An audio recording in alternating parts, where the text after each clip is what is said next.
Welcome to The Explainer. Today, we're doing something a little different.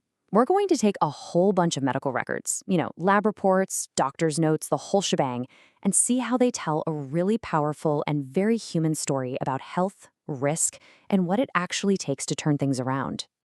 All right, let's just dive right in. Our story kicks off with a 47-year-old man and some lab results from early 2023 that were honestly pretty scary. These numbers were really the first major sign that something was seriously wrong. So look at this number, 416. This was his triglyceride level. Now to put that in perspective for you, the normal range tops out at 149.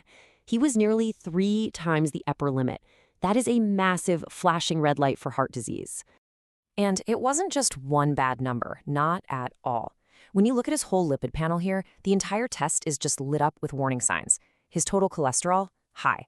The bad LDL cholesterol, way too high. And the good HDL cholesterol, too low.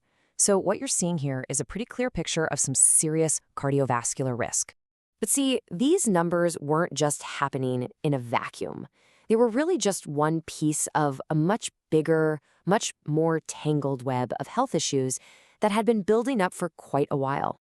The medical record really lays it all out. You've got this cluster of really serious chronic conditions: type 2 diabetes, high blood pressure, severe obesity, and that high cholesterol we just talked about. I mean, any one of these is a big deal on its own. And when you pile them all together, they create this thing called high cardiometabolic risk.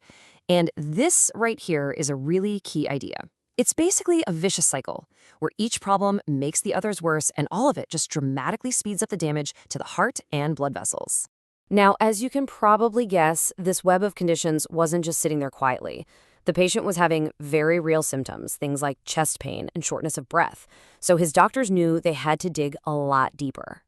So all these numbers, all these diagnoses, they're all about risk. But the real question, the one that really mattered, was, had all that risk already turned into actual physical disease inside the arteries of his heart? In June of 2025, they got their answer. A CT scan measured his coronary artery calcium score, or CAC score, and the result was just staggering: 1,487. To really understand that number, you need to know that a score of 0 is perfect.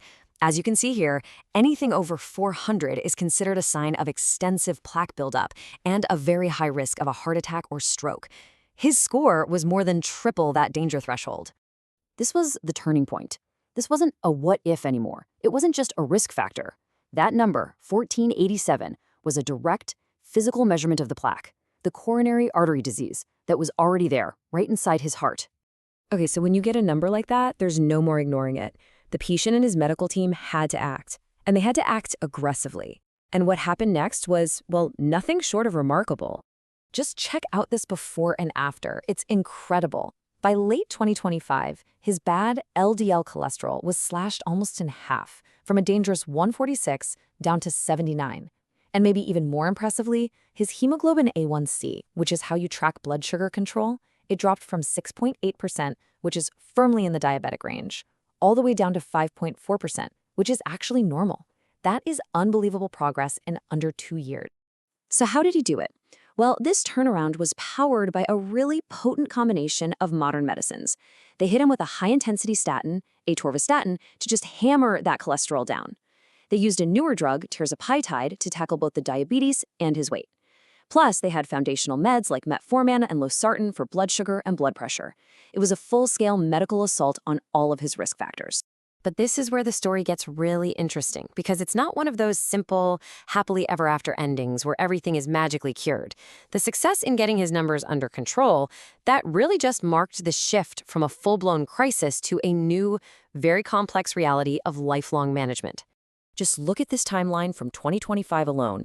It shows you the ongoing battle. Even after they found that sky-high CAC score in June, he ended up hospitalized again in November for more chest pain. And then, in December, they added another major diagnosis to his list: obstructive sleep apnea, which, by the way, also increases your risk for heart problems. So the new game plan is way more complicated. It's not just about taking the pills that brought his numbers down. Now it's about treating the new sleep apnea diagnosis, continuing that aggressive management of his heart risks, and keeping a close watch for other things that pop up, like a lung nodule they also found late in the year. This whole journey really makes you ask a different question. What does success even look like when you're managing chronic illness? It's not about being cured or wiping the slate clean. That plaque is still in his arteries. Instead, success is that incredible turnaround in his risk factors. It's the daily, nonstop management that gives him the absolute best shot at a longer, healthier life. It's that critical shift from living in a crisis to living in control.